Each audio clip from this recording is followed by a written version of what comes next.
Hey there guys, and welcome back to Pokemon Yellow once again. We are still in Mount Moon. Let's go and battle this guy, because he's here exploring and so are we. So we share a similar purpose in life, so we must fight. And of course it's a Rattata again. Let's see, what was I? I had Pikachu level 16, I had Nidorino as well. Ooh, nice one Pikachu. Alright, what else? Another Rattata, of course. Because, you know, can't just have one Rattata, it's like crack. If you have one Rattata, you must have a bajillion more. Anyway, Mega Punch, another critical hit. Damn Pikachu, you are on a roll today. And a Zubat. Ah, sweet, something weak to electric. Alright, can we go 3 for 3? That'd be pretty sweet. Come on. Aw, no 3 for 3. But still, it was a one-hit KO anyway, so I'm not that bothered by it. Losing stinks. So does your face.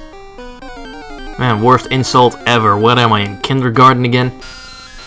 Another Zubat. I don't really feel like catching one, because honestly, it can only go up to Golbat in this generation, and Golbat is kinda shite. Anyway, walk up here, we find a Moonstone. Hooray! We can now evolve Nidorino whenever I feel like it. But I'm not going to just yet. There's still one more move I wanted to learn before I evolve it.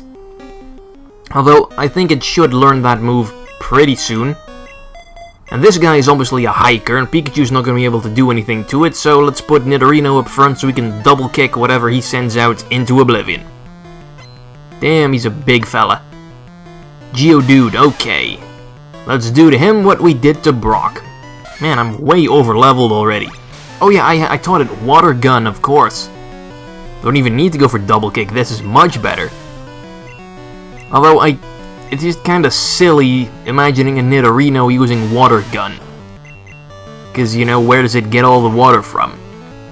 I guess you could ask the same question for pretty much any other water Pokemon, but it makes more sense for a water Pokemon to be able to generate water out of nowhere than a freaking Nidorino. Anyway, let's go for the Water Gun against Onix as well. Douse that thing. And I don't know why, but Water Gun just seems so unimpressive. Like, whenever they use it in the anime, it's pretty much Hydro Pump-ish, and they make it seem like such a powerful move, but in actuality, it's one of the worst moves there is. So that's kinda weird. Same thing goes for Vine Whip, kinda. That's also like a really good move in the anime, but in the games it's pretty much the first grass-type move you're gonna get rid of. Anyway, let's keep on going. Run into some more wild Pokemon here. Geodude. I guess Geodude wouldn't be that bad an addition to my team, but I don't think I can evolve it all the way because I definitely think I had a link cable for the Game Boy Color, but I have no idea where that thing went. I haven't used that thing in well over a decade. Well over a decade and a half, probably. Bloody hell, I am getting old. Anyway, more Rattatas. It's totally not like we haven't fought like 5 of those already. But let's kick it in the face. It's kinda silly imagining Nidorino doing double kick as well, actually.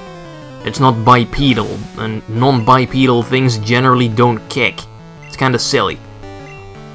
Anyway, Zubat, that's perfect fodder for Pikachu. Man, I gotta get me a third Pokemon already. Don't worry, it won't be long now, I think. Ooh, critical hit, there we go. Pikachu, that's like the third one this episode. He is doing good. I'm steamed. I still wonder why the hell all the Team Rocket guys are carrying whips around. I mean, are they actively whipping their Pokemon? Maybe that's why they're not winning any battles. Whipping your Pokemon does not create a good relationship with them. Screw the Geodude, I don't want to fight this thing. Just want to keep walking so that we can get out of Mount Moon already. Because is it me or is Mount Moon by far the longest early game dungeon? I mean, this place just goes on and on. Nothing here. Oh yeah, this guy, the fossil guy. Hey, stop. I found these fossils, they're both mine. That's greedy. But I guess theoretically, he's not wrong. I mean, basically think of the situation here. He probably dug up these two fossils, and basically the player character walks up and claims one of them for no real reason. Oh, he disables tackle. And then it gets, the disable goes away pretty much instantly. Poor Grimer. But yeah, that's how disable used to work back in the day, just disabled a random move instead of the last move you used. More examples of Generation 1 mechanics being pretty wacky. And I don't know why Voltorb is yellow. Or orange. I mean, that color just does not make sense. Out of all the colors they could use, why not red? And at least Coughing is a nice, healthy shade of purple.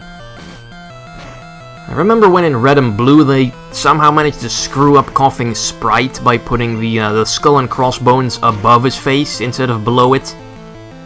I mean, they had the official art to use as reference for that stuff. How could they possibly screw that up? It's just weird. Anyway, Nidorino level 19, trying to learn Poison Sting. There we go, and that's the move I wanted him to learn. And yes, I know Poison Sting is a terrible move, but it's more use to me than Tackle is, because at least now I can poison some stuff, hit Grass type super effectively, and it gets Stab on Nidorino, so it might be just as strong as Tackle is, maybe? Well, each take one. See, this is basically me barging into, well, not really his house per se, but barging up to him and taking one of his belongings. I mean, he found these, and just because we beat him in a Pokemon battle, we get to claim one of them for some reason. It's kind of weird. Anyway, I'm gonna take the Dome Fossil because I like Kabutops way more than I like Omastar, and Pikachu's happy about it. Yeah, Pikachu, we basically just robbed someone. But you're probably not gonna see me use the Kabuto anyway, because, pretty much have my entire team planned out already, and the Fossil Lab is just so late into the game that there's no way that Pokemon is even going to be useful anymore. But anyway, now that Nidorino knows Poison Sting, we can evolve him into Nidoking. And basically all the trainers we're going to face from here on out might as well just surrender immediately. Because there is no way they're going to beat that beast. Let's check him out. 47 attack, 40 speed, 40 special. Pretty nice. Basically, Nidoking is a pretty big game breaker in Red, Blue, and Yellow. Actually, I don't think you can get it. No, you can definitely get it fairly early in Red and Blue. But I think they put it earlier in Yellow to, you know, make you able to beat Brock. But look, it's Jesse and James, that lovable duo from the anime, who they put in the games. It's actually pretty nifty. Anyway, Ekans, let's go. Mega Punch. Yep, Pikachu punch a snake. If only Ash's Pikachu could do that. I mean, all he ever did in the earliest episodes was like, oh, Thunderbolt, Thunderbolt, more Thunderbolt. Maybe a quick attack every now and then, but that's pretty much it. No interesting moves whatsoever. And Thunder Shock to finish it off. Nice. And what else does he have? Meowth. Yep, apparently they own Meowth in a... Oh, actually... I think they didn't have the little poof of the Pokeball opening with Meowth. Once I knock this thing out, I'm gonna see if the Coughing does have the poof. You know the one I'm talking about. Ooh, critical hit again. Damn, Pikachu. Keep it up.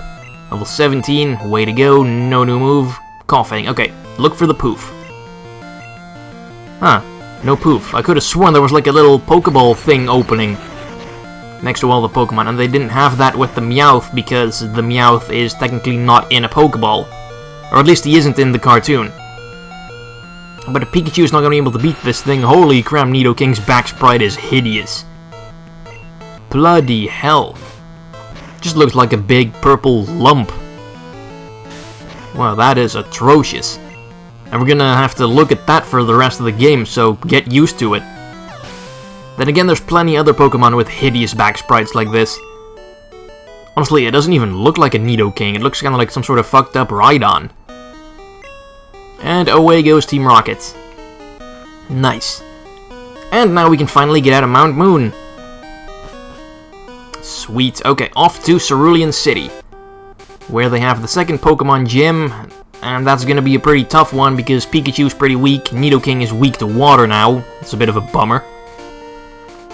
I'm not really sure why Nidoking is a poison and ground type. I mean, what exactly changes about Nidoking and Nidoqueen, by extension, that they become ground type? And of course neither one can learn Whirlwind, although that makes sense technically. Remember that one episode in the cartoon where Bulbasaur used Whirlwind for some reason? Just started blowing away, I think it was like Stun Spore or something. That was weird.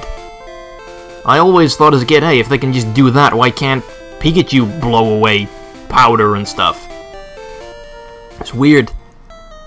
Anyway, off to Cerulean Sea. Everything's nice and blue now. Didn't Pokemon Blue just have everything in blue? Or not? Honestly, it's so long ago that I honestly can't remember. Anyway, I'm throwing this thing away. TM for Bite, I'm not ever gonna use that. The Dome Fossil can go in here, and I'm not gonna use it, so why carry it around with me? I'm not gonna use Whirlwind either, because that move sucks in this generation. In case you didn't know, Whirlwind and Roar, in Generation 1 they didn't switch out your enemy's Pokemon, they only pretty much forced wild Pokemon to go away and end the battle. So the trainer-owned Pokemon switching didn't come around until Generation 2, I believe. So Whirlwind and Roar pretty much useless in this one, but pretty decent in all generations, starting with the next one. And now we're gonna pick up another Pokemon, because over here is a Bulbasaur. Take care of injured Pokemon, nurse the Bulbasaur back to health. It needs a good trainer to take care of it now. Basically what you need to do is you need to make Pikachu happy. And here's a little trick how you do that. Take a potion, make sure Pikachu's at full health. Just use it on Pikachu, it'll say it won't have any effect. But this will kinda like raise its happiness. So just do this for a little while.